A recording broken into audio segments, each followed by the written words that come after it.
بسیار مردم از قریب 500 نفر در این مشکل مواجه است. مردم نماز میخونه، جاش خراب است، اعصاب قلب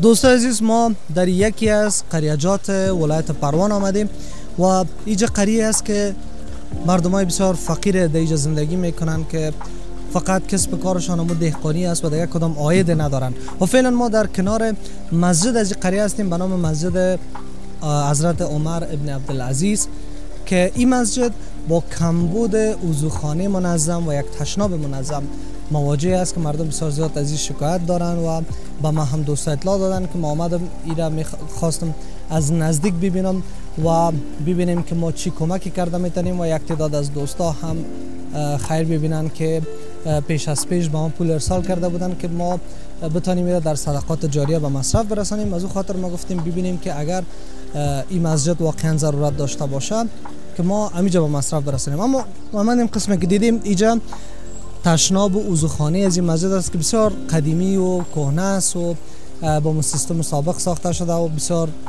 همین محیط هم آلوده ساخته.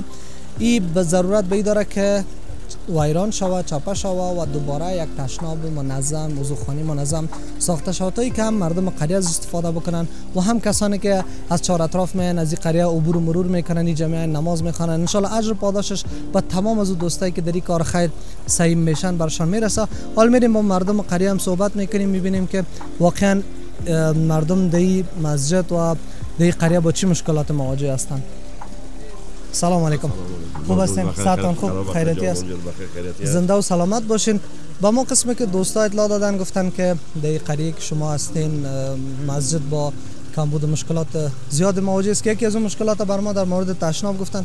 میشه شما بگین که در اینجا چقدر نمازگزار است و با چی مشکلات مواجه هستند؟ در این قریه تعداد یگان 40 خانه در این مسجد میان نماز میخوانند و مردم میفهمی که در طول 4 سال بیکار هستند. از توانمندی از یا نیست که مثال در این مسجد کالت شما دیده نزدیک مسجد از تفاهم بعد داره میخوایم که امیر خداوند شما را خیر بده که کمک میکنیم یک تشناب اساسی ساده صفا جور شود. بسیار مردم از قریب 500 نفر در این مشکل مواجه است. مردم نماز میخونه، جاش خراب است، اعصاب قلب دیگه باید یا آباد چه خانه تان آباد، خدا برکت تان بده. شما همکاری را مردم غریب از بیچاره از ناتوان است، از قدرت نداره که این کار پیش ببره.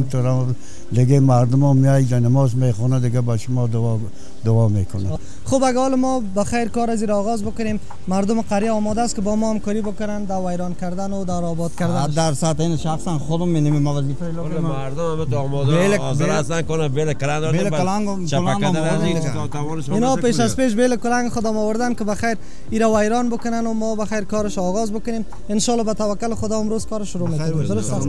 تشکر از شما. سلامت باشید.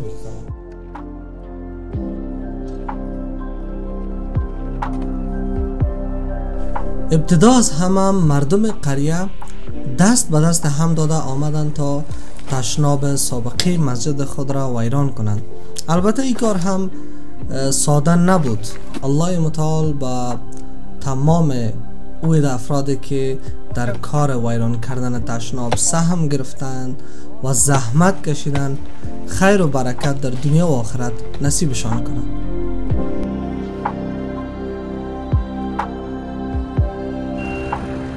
در مرحله بعدی مواد لازمه به خاطر تهدیدگذاری یک وضوخانه و تشناب مجهز را خریداری کردیم که شامل سنگ، ریگ و سمنت می باشه و نقشه منظم و درست را هم برش ساختیم تا سنگکار تهداب این وضوخانه را به شکل درست بگذاره.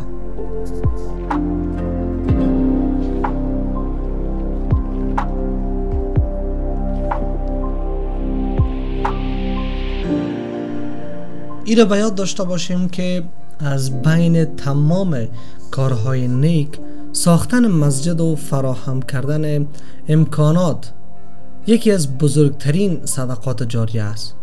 جایی که نام الله بلند میشه، جایی که مردم نماز میخوانند، وضو میگیرند، جایی که اطفال و جوانان و کهنسالان در اوجا آرامش مییابند، اینجا خانه خداست. خوشا به حال کسایی که یک خشت یا یک قطره آب یا حتی یک سایه برای مسجد فراهم میکنند. حضرت محمد صلی الله علیه و سلم میفرمایند که هر کس مسجد بسازد حتی به اندازه یک آشیانه پرنده، الله متعال برش خانه در بهشت میسازد. و امروز ساختن یک وضوخانه و تشناب به مسجد فقط ساختن یک ساختمان نیست، بلکه ساختن یک راه آسانتر برای عبادت کنندگان است.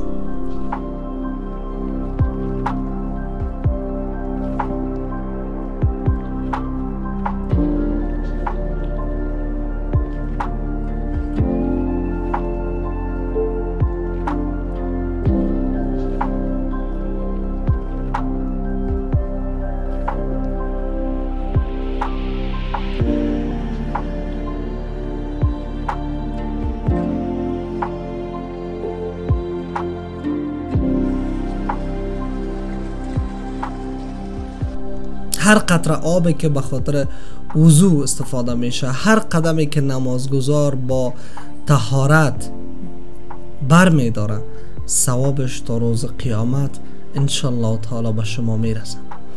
این کار کوچک در زمین یک سرمایه بزرگ در آسمان است. الله متعال این عمل را از ما و شما قبول بگردانه.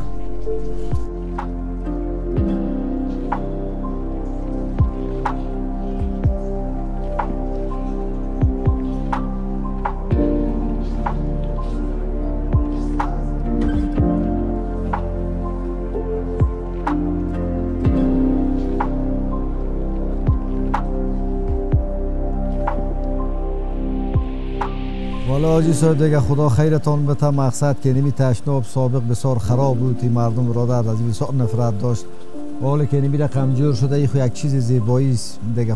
خداوند خیرتان بده، کتم کمک کارتان بسیار کار خوبی شده دیگه. کل قوم از این گپ راضی است دیگه. خدا خیرتان بده. کلان یک کمک شد به مردم. بسم الله الرحمن الرحیم. الهی خدا شکر که شما دیشب به سر وقت ما رساند که انجینر صاحب کسایی در خارج داخل که شما کمک کرد، شما که ما کمک کردی، خدا که خارج داخل که شما کمک کرد، خدا که تان کمک کنه، احسان کنه.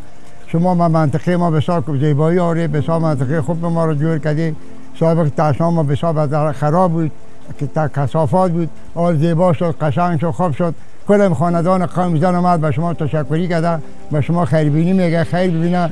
خدا گذشته‌تان ببخشه، باقی مانده‌تان خدا زنده داشته باشه. خدا بیادر جانی کسی در خارج و داخل در وطن که راهنمایی کمک ها که شما میکنید، شما که ما کمک کنید، خدا صاحب که ایتان کمک کنه.